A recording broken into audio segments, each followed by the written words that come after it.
நண்பர்கள் அனைவருக்கும் வணக்கம்.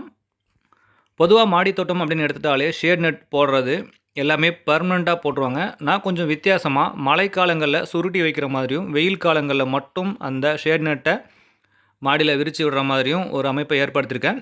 எதுக்காக அப்படின்னு சொன்னால், செடிகளுக்கு மழைக்காலங்களில் வெயில் ரொம்ப கம்மியாக தான் படும். அதனால் சரியாக காய்க்காது.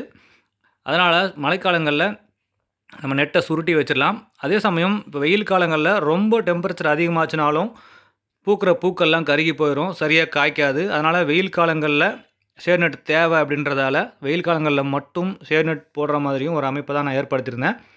நிறைய நண்பர்கள் இது ஒவ்வொரு சீசனுக்கும் இதை சுருட்டி வைக்கிறதும் மறுபடியும் தேவைப்பட்டால் விரித்து விடுறதும் கஷ்டமாக இல்லையா, எப்படி அது சுலபமாக பண்ணுறீங்க, அதுக்கு ஒரு வீடியோவாக போடுங்கன்னு சொல்லி கேட்டிருந்தாங்க. அதுக்காக தான் இந்த வீடியோவை பதிவிடுறேன். இந்த ஷேட் நெட் அமைக்கிறதுக்கு தேவையான பைப்பெல்லாம் இன்ஸ்டால் பண்ணுறது எப்படின்னு தனியாக ஒரு 3 வீடியோ போட்டிருக்கேன். அதில் தெளிவாகவே காமிச்சிருக்கேன்.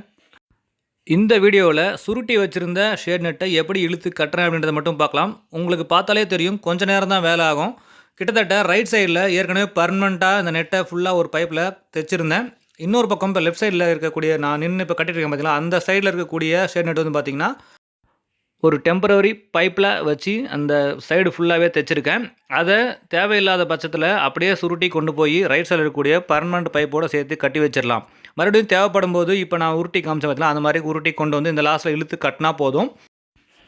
மீதி இருக்கக்கூடிய 2 சைடில் ஏற்கனவே ஒரு நைலான் கயிறு மாதிரி வச்சு தைச்சிருக்கேன். அந்த நைலான் கயிறில் நம்ம க்ரீன் ஷேட் நெட் கட்டுற ரோப்பை வச்சு 1 அடி அல்லது 1/2 அடி தூரத்துக்கு தகுந்த மாதிரி நம்ம ஏரியாவில் எந்த அளவுக்கு காற்று அதிகமாக வீசுதோ அதுக்கு தகுந்த மாதிரி கிட்டக்கிட்ட நம்ம கட்டணும்.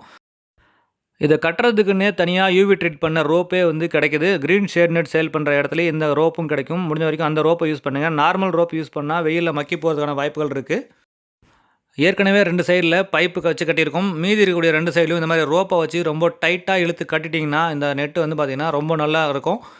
இந்த நெட்டு லூஸாக இருந்ததுன்னா காற்றுல அடித்து சீக்கிரமாக கிழிஞ்சு போகிறதுக்கான வாய்ப்புகள் இருக்குது. அதே மாதிரி இந்த நெட்டு காற்று அடித்தாலும் எப்போவுமே பார்த்திங்கன்னா எந்த ஒரு சார் பேஜ்லையும் படாத அளவு கட்டுங்க. முடிஞ்ச வரைக்கும் கட்டு கம்பியெலாம் எதுவுமே பயன்படுத்தாதீங்க. சப்போஸ் கட்டு கம்பி பயன்படுத்துகிறீங்க அப்படின்னா இந்த மாதிரி காற்று அடிக்கும்போது அது கட்டு கம்பியில் பட்டு கிழிஞ்சு போகிறதுக்கான வாய்ப்புகள் இருக்குது. இந்த நெட்டு ஃபுல்லாகவே ஒரு நார்மல் ஒரே ஒரு ரோப்பை வச்சு பின்னியிருப்பாங்க. அந்த பின்னலில் ஏதாவது ஒரு இடத்துல டேமேஜ் ஆனால் கூட ஈஸியாக நெட்டுக்கு மொத்தமாக கிழியறதுக்கான வாய்ப்புகள் இருக்குது. அதனால் முடிஞ்ச வரைக்கும் எந்த கட்டு கம்பியும் பயன்படுத்தாதீங்க, எந்த ஷார்ப் எட்ஜஸும் பயன்படுத்தாதீங்க.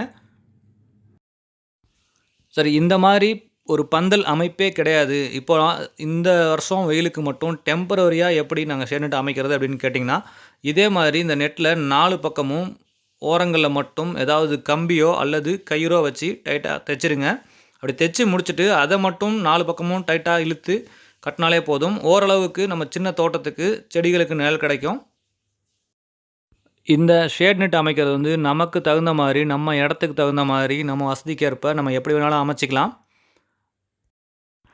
ஷேட் நெட்டை எப்படிலாம் அமைக்கலாம் அப்படின்ற வீடியோஸ் நான் நம்ம சேனலில் கொடுத்துருக்கேன். நம்ம ஷேட் நெட் இன்ஸ்டாலேஷன் அப்படின்னு சொல்லிட்டு ஒரு பிளேலிஸ்ட் இருக்கும். அந்த பிளேலிஸ்ட்டில் பார்த்தீங்கன்னா ஷேட் நெட் இன்ஸ்டாலேஷன் பண்ணுறதை பற்றி தெளிவான வீடியோக்கள் இருக்கும்.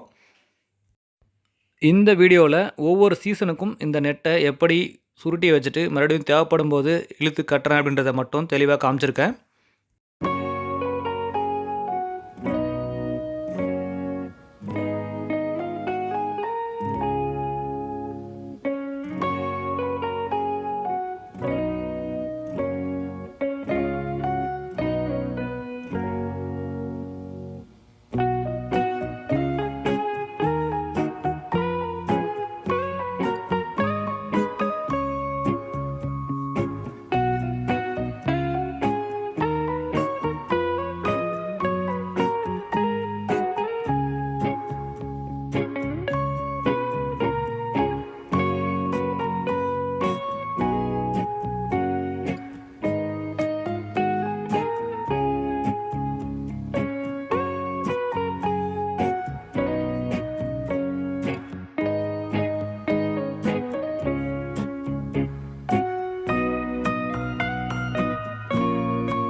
இப்போ 4 பக்கமுமே நல்லா டைட்டா இழுத்து கட்டி முடிச்சாச்சு.